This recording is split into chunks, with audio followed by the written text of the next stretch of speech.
ডিমের ঝাল, ডিমের ঝোল একঘেয়ে রান্না খেয়ে খেয়ে বাড়ির লোক বোর হয়ে গেছে, তো সবাইকে চমকে দাও। কথা দিচ্ছি, এই ডিমের রেসিপি তুমি যদি একবার বাড়ির লোককে করে খাওয়াও, সবাই তোমার হাতের ফ্যান হয়ে যাবে। কি করে বানালাম চলো শেয়ার করে দিচ্ছি। প্রথমেই 2 চামচ সাদা তিলকে আমি তড়কা প্যানের মধ্যে জাস্ট হালকা নেড়ে নিলাম।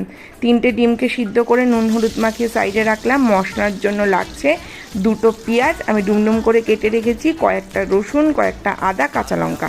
কড়াইতে সাদা তেল দিয়ে ডিমগুলোকে খুব হালকা করে ভেজে তুলে রাখলাম। ওই কড়াইতে যেটুকু তেল থাকছে সেইটুকু তেলের মধ্যে একটা গোটা পেঁয়াজকে পাতলা পাতলা করে কেটে বেরেস্তা করে রেখেছি।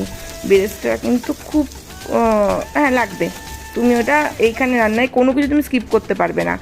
এইবার যে আদা, রসুন, পেঁয়াজ, কাঁচা লঙ্কা যেগুলো কেটে রেখেছিলাম ওই বেরেস্তার তেলের মধ্যেই দিয়ে ভালোভাবে নেড়ে, আর একটুখানি জল দিতেও পারো, নাও দিতে পারো, আমি একটু জল দিয়ে সিদ্ধ করে নিচ্ছি।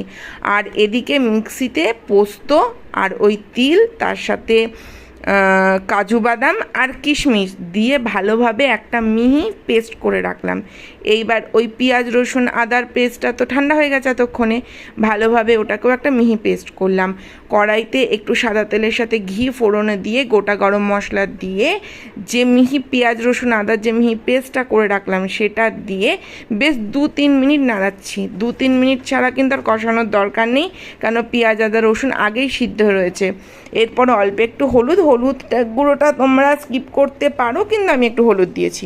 হলুদ গুঁড়ো, অল্প একটু লঙ্কার গুঁড়ো দিয়ে ভালোভাবে মিশিয়ে এইবার ওই কাজু বাদাম, কিশমিশ আর তিল পোস্তর পেস্টটা দিয়ে দিলাম। দিয়ে ভালোভাবে মিশিয়ে এইবার ডিমগুলো দিয়ে ভালোভাবে কষিয়ে নিচ্ছি।